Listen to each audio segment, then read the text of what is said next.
Follow Without Warning Podcast Season 3, Investigation Derailed with Sheila Wysocki on iTunes, Stitcher, and Google Play. Without Warning Podcast presents Season 3, Investigation Derailed.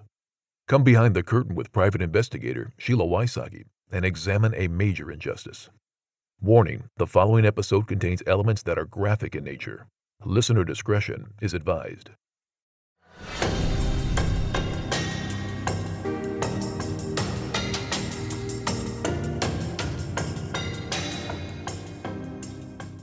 The investigation into the deaths of Katie, River, and Aiden Major by Berkeley County, South Carolina Sheriff's Office left me with a lot of questions. Listeners were also left wondering about a host of issues. So many of you reached out with fantastic and insightful questions that I wouldn't be able to answer all of them. But get settled in. Fellow private investigator and host of the Unlovely Truth podcast, Lori Morrison, and I are going to answer as many as we can. Well, one thing that most listeners want to know, just getting in deep right off the bat, what is going on with the SLED investigation, the South Carolina Law Enforcement Division? So that's a really great question because it's so muddy. You know, with SLED investigating Katie's case, it's such a conflict of interest because they were part of the initial investigation. So they can't really investigate. That department is off the table because they would be investigating themselves. And that is a conflict of interest. So you would have to get the FBI involved. We are going to be releasing the full audio of the Sheriff Dwayne Lewis and Vicki Hall. I've had a lot of people reach out and ask me what he said, the full audio. And so in that audio, he says to Vicki that he asked SLED to investigate him and George Oliver. He didn't say investigate Katie, River, and Aiden's death. Just those two people. Of course, crowdsourcer Chelsea followed up with SLED and asked them what exactly is going on with the investigation. Interesting, a simple question like that should be very simple to answer. The things that we found out in that particular conversation, first of all, there was no written record. I know this is shocking everybody listening. No record of the request. But the SLED person, and I can't remember his name right now, he's the head of the division, good friends with Sheriff Dwayne Lewis. And so I'm sure it's going to be easy to find out his name. He said, you don't have to make a request in writing, which I find interesting in law enforcement. I do too. Lori, is that anywhere in the country or is it solely South Carolina? It's hard to say. I can imagine a lot of different jurisdictions that have kind of on-the-book protocols, but then also off-the-book protocols. And if you don't put something in writing, then that relieves you of some responsibility later on if it doesn't get followed up on because nobody can find it to know to follow up on it. So again, I feel like this is a shell game. They can't answer a direct question. Is there an open investigation? Yes or no? And are they investigating Katie, River, and Aiden's death? The only person that appears to know about the quote unquote investigation is Sheriff Dwayne Lewis. It's not in writing. SLED didn't seem to have any indication there was supposed to be one. No one seems to be doing anything. I don't think there's an investigation. What you just said leads perfectly into another question that a lot of people had, and it was one of my favorite questions because it's one I'm still puzzling over. Have we ever actually figured out if this is officially an open case or a closed case? We don't know if it's open or closed because Chelsea has called and asked, is it open or is it closed? What I'm finding is it's open because we're asking about it. But in January, when there was a meeting with an attorney, an investigator, and Vicki, it was closed. But now that people are looking at the case and talking about the case, it's open. So it's a shell game in that area too. It only serves the purpose of Berkeley County Sheriff's Department. And that's all they seem to care about, not these victims, these 3 lost lives. Another great question that somebody wrote in with, they wanted to know, has there ever been a reconstruction of the accident done? And if not, is there any plan for one to be done in the near future? These are fantastic questions and normal questions. They don't have easy answers, though, do they? No case ever has easy answers. I think from my perspective, we're just not seeing the activity from officials that we would expect and that we have seen in other cases. I think I have seen cases with this kind of treatment before because they're ticked off at a mother asking questions. How dare Vicki ask them questions? And how dare her question them? And so the tone that they take with her, the emails that they write her, they don't care about this case. They don't care if there's a reconstruction or a reenactment or anything. They don't want to know the answers, in my opinion. And they are expensive. That's one thing folks have to understand if they're considering, is the family wanting to do their own reconstruction. These things are not cheap. It takes experts that have incredible amounts of education on these matters and experience, and they're not cheap. These are not always options for families. They've exhausted their resources looking into a million other questions that didn't get answered. So right now, that we're aware of, there's no official plan for a reconstruction. There hasn't been one to this date. Vicki was told there was a reconstruction done, and she was told that 3 different groups have come in and they have not accepted their reconstruction. So nobody's actually seen this. Yeah, nobody's seen any of the paperwork or documentation. And again, here's my whole point on these situations. If they could prove that Katie committed suicide, they would be holding up the documents like it was the Bible. Exactly. And as our listeners are so great at doing, they've followed up with another question that dovetails real nicely here. Do you think that a train hit Katie? Great question. I believe that we're headed to that. Well, and there's a difference. I got to qualify this question. There's a difference between whether a train hit Katie and whether a train killed Katie. Exactly. So do I believe Katie was struck by any part of a train? I do believe she came in contact with a train. Do I believe she was killed by a train? Right now, I do not. And we do have experts helping us right now. And, when I take a case, and this is something I think we should talk about, we help the families beyond just doing a podcast to bring awareness. Right. We actually investigate the cases. Now, this is what I call a COVID case because yes, we haven't been able to go there. But we have people that have come out of the woodwork to help us with this case that are national experts. So if Berkeley County is listening to this, we got the big dogs looking at it. And another great question put forth by listeners, do we think that evidence from the train company still exists or maybe ever existed? And why has getting any kind of documentation or video evidence or whatever might have been there, why has this been such a complicated issue? It shouldn't have been a complicated issue. You should have just been able to say, hey, we need the video from the train. And we do believe there is evidence and a video. We believe that the train company, CSX, I think it was CSX that sent it to Berkeley County. Again, I believe if it proved that Katie had committed suicide, it would be on the evening news.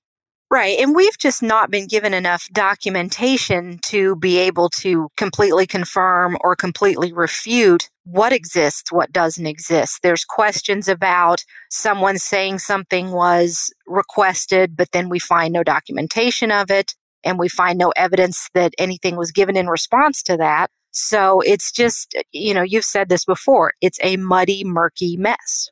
Well, and if there is no documentation, it didn't happen. In every single class that a police officer takes, you have to document or it did not happen. Body cams now are great documentation. They didn't have it back then. So everything that was written down, everything, they rely on that. So I don't believe they requested things. I don't believe they followed up because it's not documented. I do believe there is a tape, and I do believe that the train company cooperated. Chameleon, Hollywood Con Queen from Campside Media, is a new investigative podcast where two journalists and hosts, Josh Dean and Vanessa Grigoriadis, unspool the story and active hunt the con artist behind one of history's strangest and longest-running scams. This case has been covered by several media outlets over the span of many years, like The Hollywood Reporter, Variety, BBC News, Deadline, Vice, New York Times, just to name a few. For years now, maybe as long as a decade, something unbelievable has been happening.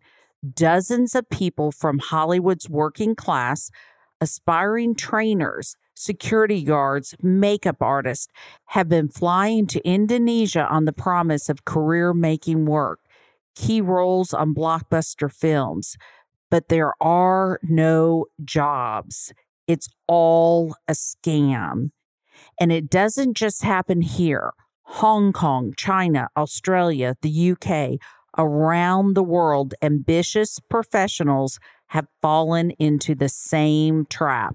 Over and over, dozens of people scammed, more than $1 million lost. And for what? As an ongoing investigation, hosts Josh and Vanessa hope to figure out why. Subscribe and follow to join the journey in active investigation in catching the Hollywood Con Queen now. To listen to the show, just search for Chameleon Hollywood Con Queen in Apple Podcast or wherever you listen. So the idea was that we'd go hit this one town, like an hour outside of Jakarta, look at the hotel in that area and the location where they want to film. It didn't really seem like work. It felt like sightseeing. And every day, plans were canceled. Locations changed. The original idea was to scout a few days around Jakarta, then fly to Bali. But Dee said the schedule was in flux. We were supposed to take a flight on day 3, and all of a sudden it was like, hey, well, we've got another flight that we're going to go on. And it's like, all right, but now there's a change fee. Can you cover the change fee? And the lawyer will process the rest of it, right? And now it's like, all right, and it was only like $200. And I'm like, okay, all right, cool. And then it changed, and then changed again, and then it was like... Eddie fronted the cash for all these changes and incidental costs, fully confident that he'd be reimbursed. 5 to 7 business days, they said. Also, Dee started asking if Eddie could recommend a second trainer to fly over and join him. At this point, and like day 4, I'm kind of like, all right, what's going on? Just things aren't adding up. Just something's not clicking right, you know? As much as Eddie wanted this job, he forced himself to do a gut check. He was supposedly part of a huge production starting immediately, but somehow he hadn't met a single person from the crew. It didn't make any sense. Eddie couldn't just hang out in Jakarta indefinitely, waiting for this Tiger Girl and the Jungle production to start. And to make matters worse, the pain in his back, which he thought he could control, was becoming unbearable. I'm like, I need to get home. My back's killing me. I've got to run a gym, right? And I can't stay another week. But Eddie's a man of his word, not the kind of guy who walks away and leaves a mess. So he called a friend in LA to come over and take his place. He even paid some of the costs for the guy. Then, feeling like he was out of options, he got on a plane to head home. When he landed in Japan again on a layover, Dee called, and she was pissed. I'm like on the phone with Dee, and she goes, well, Eddie, I just don't have a good feeling about doing this with you or anybody you've put me in contact with. And she goes, don't worry, I'm going to ruin your name in the movie industry. Eddie tried to stay professional. He had been a good soldier, and when he had to bail out, he'd found a backup. I was like, listen, I've done nothing to you. I've done nothing but respect. I've been over backwards. I've come over here. I've sacrificed everything on my physical body and means to provide you the service that I promised you I would do. There's no reason for you to be acting that way. Eddie obsessed about it the whole way home. He couldn't understand how a woman in Dee's position could be so unreasonable. After that conversation in Japan where she's like, Eddie, I'm going to ruin you. And I was like, there's no way that this professional woman married to the CEO of Viacom is acting this erratic, right? You know, like you have gone off the rocker, young lady, and you are in left field and you're not even facing home plate. Like you're just gone. But here's the thing. Eddie couldn't just write Dee off either. Because what if he was wrong? What if being erratic meant that it'd all just blow over and she'd reach out the next time there was a job? That's the thing about Hollywood. The people at the top can really abuse the lower ones, almost with impunity, and they'll still come back for more most of the time. Look how long it took to catch Harvey Weinstein when he was raping those actresses. When he got home, Eddie called Andy and that other guy from the workout class, Charles. Charles manages actors, so his job is to be connected to producers and development execs. And he knew an assistant who worked for a producer who was supposedly on the same project as Dee.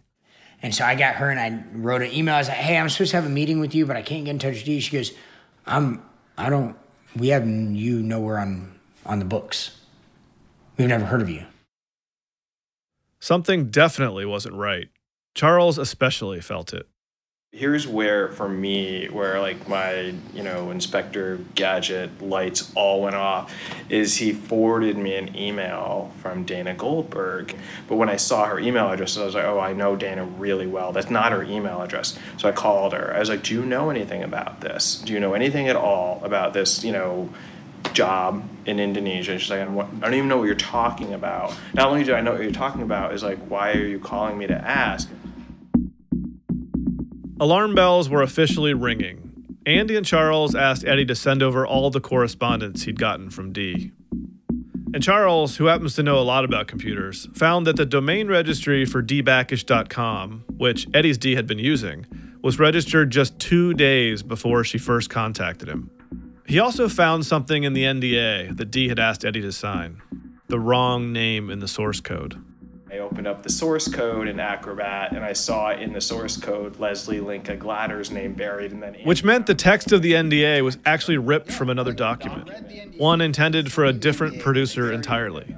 Specifically, the badass director of Showtime's Homeland, Leslie Linka Glatter. Charles didn't know Leslie, but he did know her longtime agent, so he called him. And I said, do you know anything about this? And he said, oh my God, this again. As in, not this story again. The story of the fake movie and the wasted trip to Indonesia. It was suddenly very clear. That woman on the phone, the one who sent Eddie to Indonesia, who was supposed to reimburse his expenses, whoever that was, it wasn't 𝐷𝐒𝐿. It was someone, somewhere, pretending to be 𝐷𝐒𝐿. So, I would like a technical advisor that could sort of safeguard the assets, which is myself and obviously the project, and double up as a combat consultant for certain actors for certain parts. Eddie was dumbstruck. Career-wise, he was back to square one. The money he borrowed from his girlfriend's dad was gone. He had no way to pay it back. Worse, it was hard for him to see how he'd ever trust anyone in the business again. It's not that I don't trust people now. I've just realized that everyone in Hollywood is only out for themselves. The reality is someone who's smiling to you, to your face, will turn around and cut your throat and watch you bleed out. But what was actually going on here? Vanessa and I puzzled over this for weeks. We kept coming back to that agent, the one who said, oh my God, not this again. How many other people knew about this scam? How many had fallen for it? And who was behind this? The more we learned, the more questions we had. On one hand, you could see this whole story as just some guy flying to Indonesia for a job that didn't work out. On the other hand, it really screwed Eddie up. Con artists trade on belief, and there's nothing bigger than your belief in yourself.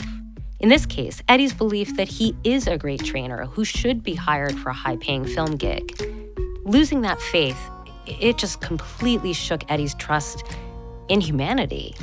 But what was the goal? Why would anyone do this? That's what Andy kept asking himself. What did they get out of this? Like, I couldn't figure out what they got. I'm like, anytime you're being scammed, they're either taking money or something from you. In this, he's telling us about this for days, and every time we're talking to him, I'm like, but what did they get from you? Like, why? When you hear the word Chippendales, the first thing that comes to mind is probably an image involving spandex shorts and bow ties. What probably doesn't come to mind is homicide. But I recently learned on Moms and Mysteries that there is in fact a dark history behind the infamous brand, a history involving bad business dealings, jealousy, and murder. Moms and Mysteries is a true crime podcast hosted by quick-witted friends Melissa and Mandy. These two Florida moms have been behind the mic for over 5 years, receiving over 30 million downloads and counting. The podcast was formerly known as Moms and Murder, highlighting a real crime every Tuesday. Moms and Mysteries hold a spot in the top 100 true crime podcasts on Apple Podcast. A new year is a great time to start adding new podcasts to your rotation with over 260 episodes to binge. Adding Moms and Mysteries to the list is a no-brainer. Subscribing to Moms and Mystery is as easy as searching their name on whatever app you're listening to this podcast on right now. That's right. You don't even have to turn this one off. Just open your podcast app of choice, type in Moms and Mysteries, then hit subscribe. That's Moms and Mysteries anywhere you listen to podcasts. We had several questions as well that were aimed more on issues of the Major family. And one that I thought was fascinating was anyone other than Aaron in the Major family interviewed? No. Simple answer. No. And we could speculate for hours as to why not, but we won't get into that. We'll just move on to the next question, which is, has anyone from the Major family reached out to Vicki or to you since the podcast began? No, no, on both ends. So nobody's reached out to me. If anybody in the Major family wants to come on and tell their side of the story, we are more than happy to have them on. Right, because as investigators should be, what we want to know is the truth. So if anybody has documentation, video, evidence of any kind that can settle these questions one way or another, then we want to hear it, whatever that is and wherever it leads. And that goes to the same thing with the reconstruction. If the police actually did it and they have proof of what happened, we're more than willing, and Vicki is more than willing, and she can accept the truth. That's all she wants. She's asking one question: what happened to my daughter and my grandchildren that night? Well, speaking of truth being available to Vicki, I know one issue we had a few episodes ago was the issue of Aaron's cell phone records. They turned over a document that was basically a spreadsheet with different information in it. You and I both know that when you get cell phone records from a carrier, that's not the format they come in. So someone has transferred information from the format they would have gotten it from the cell carrier into this document. So there's no way to know if it's complete, if anything perhaps got transposed or whatever. And so that was a big issue. And so listeners want to know, has Vicki ever received the actual cell phone records? No. And the fact that they turned over an Excel sheet and passed it off as an official document is shocking to me. Why can't you give her the full turn over everything? And as a little aside here, we've talked about this a little bit on my podcast and a little bit on yours. Families don't always know what kinds of records come in what kinds of forms. And so it's very easy to look at something and say, oh, okay. But you need an advocate. You need someone walking through this process with you who can say, hey, I have some experience here. I know what those records should look like, and that's not what they should look like. And so then you know to ask. But grieving families, you can't expect them to be able to think through all of those things when they're just trying to get through day by day, and sometimes even just hour by hour or breath by breath. Besides the family, sometimes attorneys don't even know that they could preserve the phone records or ask for certain things. And the reason we know, we've done this so many times, it's just we have a playbook. You need to preserve everybody's phone record involved in this case. What I did when I saw the phone records provided by Berkeley County, I called the carrier because I deal with these carriers. And then I called an expert and I said, have you ever seen phone records that look like this? So yes, families don't know what it's supposed to look like. And I was taken back. I thought, well, maybe back in 2008, that's the way they provided. That's what they look like. Well, it's not. So an advocate can look at it and say, no, that's not an official document. Or an advocate can say, you need to preserve every single person in that room's phone records. Right, because phone records give a lot more information than just who called who when. And we won't get into the nitty-gritty of that. But it's important to be working with people who know what questions to ask and who know how to evaluate the answers you're being given. Correct. And you need to have someone who has experience with those documents and cell phone towers and pings. Our next question is from someone who obviously watches a lot of forensic files, so good for them. That's one that I really enjoy as well. They want to know, was Katie and Aaron's house ever luminoled, or their cars? No, they were not. And for anybody that maybe is a little new to true crime land here, luminol is a test, is looking for the presence of what? Blood. So that's why you would luminol somewhere to see, has someone been bleeding in this location? And where they were. For instance, if there's blood in a bathroom, let's use that as an example. Was that the last known place that somebody was? I think it's a good idea to also, put things in perspective. If you luminol a bathroom, for example, if there's a couple of little drops in the sink, someone's cut themselves shaving or they had a hangnail or, bloody nose, who knows what. But if the bathtub lights up like Times Square, then you've got some new questions that you need to be asking and some new tests that you need to be running. And that's the thing. You get the evidence and you follow up with, okay, here's something that's not normal. It's a mystery. So let's move on to the next thing that can help us solve that mystery.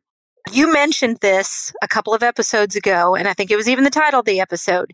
You get one chance.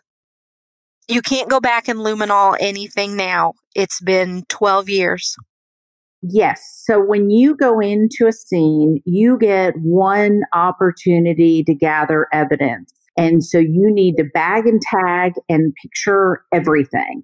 And if you don't, then 12 years later, you're going to end up on 48 hours and a podcast is going to be talking about you. Well said. And you actually should want to, Lori. You should want to do the best. Show up at your job every day and do the best for the people in that community, not go in and be a big, bad, powerful ego. From my perspective of my podcast with a little more of a faith angle, as Christians, we're taught that you are supposed to do your job like you're working for God himself. That is the greatest statement I have heard. That's exactly true.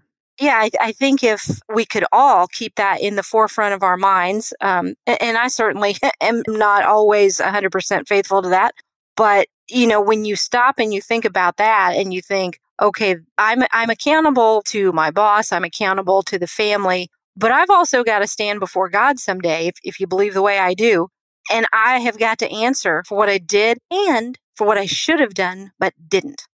And did I let my ego and pride get in the way of doing a good job? Exactly. Maggie Freeling is a public radio producer based in New York City, focusing on mental illness, criminal justice, and social issues. Formerly a producer at large for NPR Latino USA, she is an adjunct professor at the Craig Newmark Graduate School of Journalism at CUNY. She was an NPR Next Generation Radio Fellow, Mentor, and 2019 Ford Foundation 50 Women Can Change the World in Journalism Fellow. Maggie was also a TV documentary host for Vice and Oxygen in the disappearance of Moya Murray.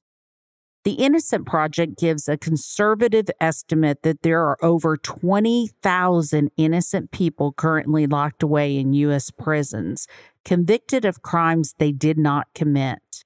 Unjust and Unsolved, a new true crime podcast from investigative journalist Maggie Freeling and the Obsessed Network, tells the story of these people and these crimes.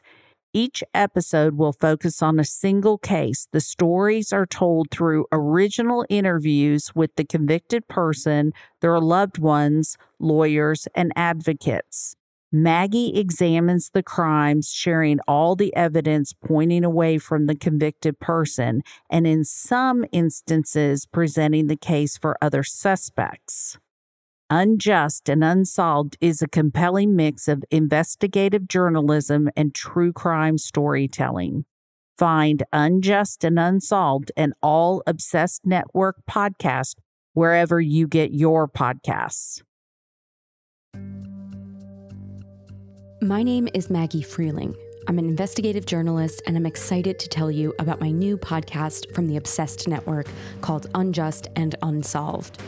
Each episode tells the story of a person who I believe has been wrongfully incarcerated. The Innocence Project gives a conservative estimate that there are over 20,000 innocent people locked away in U.S. prisons. When I learned this, I sent letters to those whose stories haunted me. I heard back from almost everyone. They all wanted to be heard. And so on Unjust and Unsolved, I'm doing just that. I speak with those people, their loved ones, advocates, and lawyers, diving deep into the crimes they were convicted of and presenting the evidence that points away from them. And if it wasn't them, then who was it? Help me search for an answer. You can find Unjust and Unsolved and all Obsessed Network podcasts on Apple Podcasts, Spotify, or wherever you're listening right now. Angie's List is now Angie, and we've heard a lot of theories about why. I thought it was an eco move. Fewer words, less paper. No, it was so you could say it faster. No, it's to be more iconic. Must be a tech thing. But those aren't quite right. It's because now you can compare upfront prices, book a service instantly, and even get your project handled from start to finish. Sounds easy. It is, and it makes us so much more than just a list. Get started at Angie.com. That's ANGI, or download the app today. Well, a lot of people also brought up the same question, and it's certainly one that's on my mind. What are the people in the area saying about the podcast? What is the community talking about? You know, it's been very interesting. There is a select group that have started I don't know exactly when they started, a change.org saying that Berkeley County and Rick Alex have done a good job. And that particular change.org, when you research and capture the IP to see who started it, it's not a person using their real name. So if you're so adamant that they've done a good job, why not use your real name? Why use a fake profile? That's very interesting to me. So that's one select saying that they did a good job. And most of the people on there, if you read it, are like, I'm not signing this. I think they did a terrible job. That's the first thing. And then there is a group that have called in and given us information. One person that I was reading their email today, and they called the sheriff's department after Katie's death, telling them that they were praying for Katie's marriage. And the sheriff, his department, blew them off. So prior to Katie's death, her Bible study group was praying for their marriage. They were having trouble. And that particular person, no documentation, we have it, but no documentation at all. Oh, that's a person I would have wanted to talk to immediately. Everybody in that Bible study group. And none of them have been contacted by the authorities. No, there's no documentation of it. It seems to be anything that fit that particular narrative did not make it into the official file. And so people have a place to go with me. They can turn in and tell me what the sheriff did not listen to. And I'm getting a completely different picture of that marriage than what they put out in the public. My jaw is dropped. That's why we had that big pause there. I shouldn't be surprised anymore. I've done enough of these cases with you, and I shouldn't be surprised. But I think part of it is I'm so hurt for the family when I hear more and more instances of balls that were dropped. Because we're not talking about, I mean, everybody makes mistakes. That's understandable. Resources are scarce. Departments are underfunded, understaffed. A lot of times they don't have the time or the money for training. I get that. But to drop ball after ball after ball after ball, that's just unacceptable. Well, now let's talk about what you said, because a lot of people will say that about there's not enough money in the budget for training or this test or that test. I actually am going to take issue with that, because I believe if you do an audit of the Berkeley County Sheriff's Department, you will find waste and you will find money to do a reconstruction. Well, now you've just brought up a whole new podcast that someone out there needs to pick up and run with. I think that's a little outside of our wheelhouse, maybe. While we're on the topic, here's another great question. You have such amazing listeners.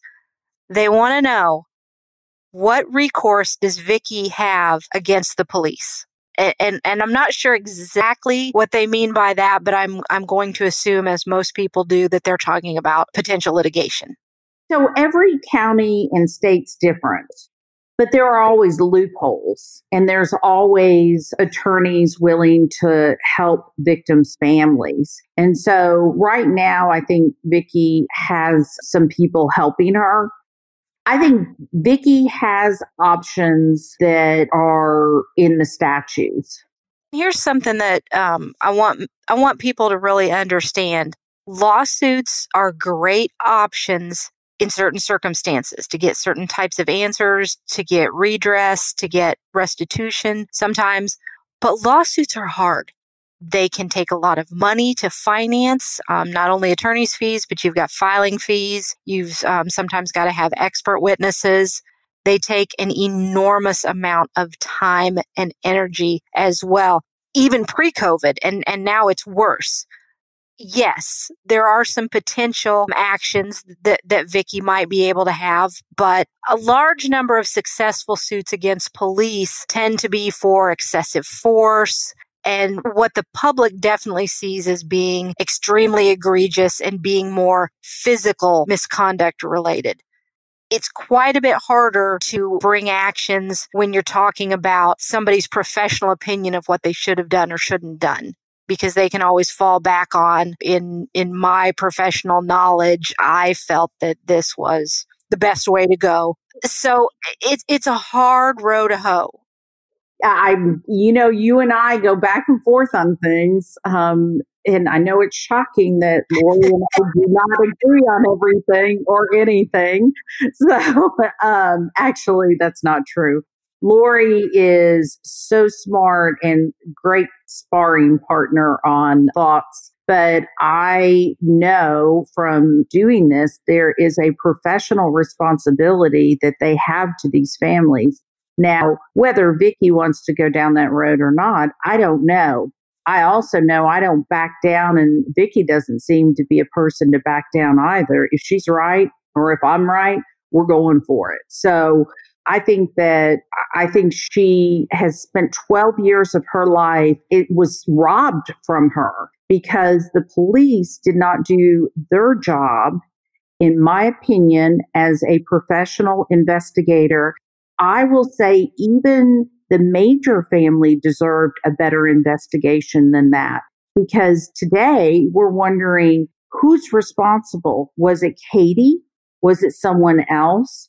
And had the police gone in and done their job, we wouldn't be having this discussion and everybody could be living their life with the proper truth and evidence. I don't disagree that a lawsuit might or might not be appropriate. I just want to make sure listeners understand they're not a magic bullet. They're expensive, they're hard, and they really can take a lot out of you emotionally as well. And so not every family that goes through this really has the inner resources to deal with that. They might not have the financial resources. They might not have the emotional resources. I guess we've made a very long answer out of saying maybe. You know, nothing in the law is black and white. And so does Vicky have recourse against the police? She might, but it's a tough road. But I think that exposing what she's been through has been helpful to her. And you and I both know we're not the last group of media people coming through. There are a couple people behind me waiting to finish. And I certainly don't want to discourage anybody from litigating. I spent quite a bit of time in my career as a paralegal, so it was just kind of part of it. I think it's important for everybody out there listening just to understand what these families are up against. They don't have very many good options. They just have some options that are better than others. True. I think probably the one question that everybody wants to ask you, and I don't know if you're going to want to answer, but I'm going to ask it anyway. If you had to take an educated guess, and for you it's more than educated, and it's definitely more than guessing, but what do you think happened that night? As I always answer in my cases, I know what didn't happen that night. In my investigation, I don't believe that Katie took her baby and walked down a rocky, dark road to her death. That's as far as I'm going to go.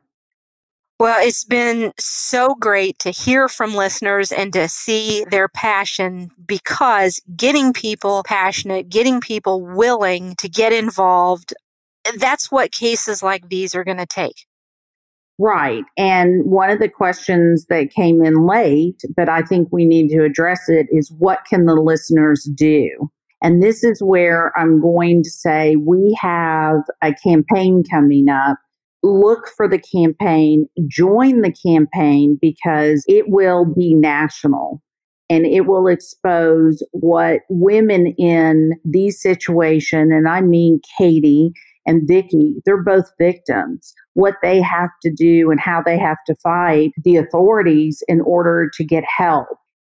I don't know what's going to happen with COVID, but you can get involved in your living room. I would like to have you write your Congress people, but mainly South Carolina Congress and senators. I'd like to see a campaign going to them.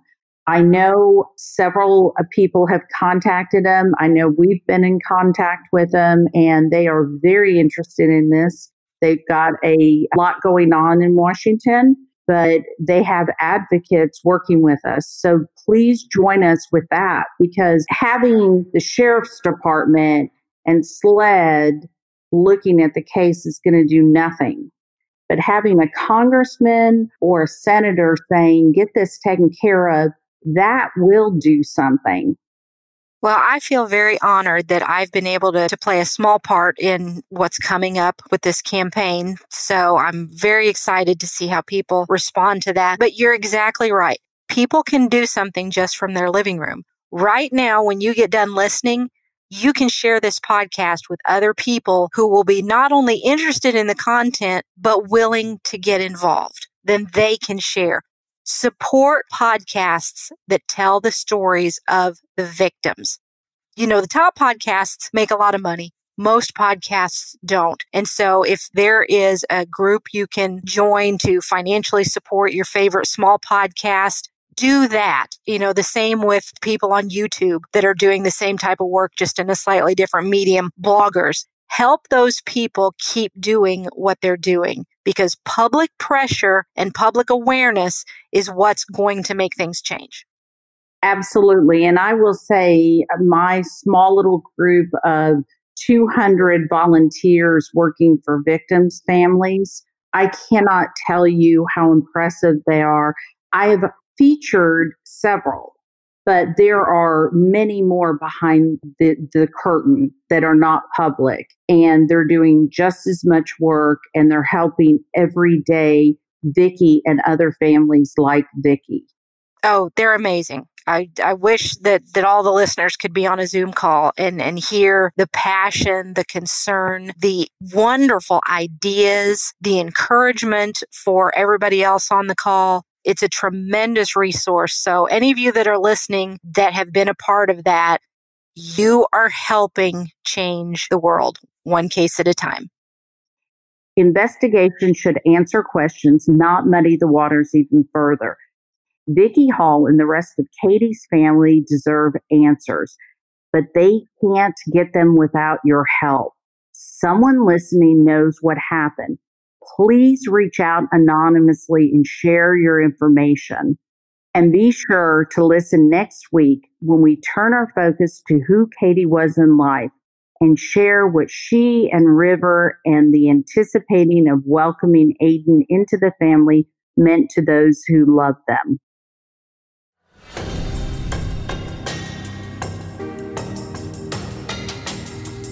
If you have any information you want to share on the podcast regarding the deaths of Katie, River, or Aiden, email tips@SheilaWysocki.com or call 1-888-599-0008. Join Patreon and crowdsource justice with private investigator Sheila Wysocki. Without Warning Podcast, Season 3 Investigation Derailed. Executive Director, Executive Producer, and Host Sheila Wysocki. And announcer, Tim Evans. Thank you to Lori Morrison of the podcast The Unlovely Truth. Thank you to Danielle Birch, Chelsea Sarkowskis, and private investigator Jenny Moore for their boots-to-the-ground, passionate, laser-focused research.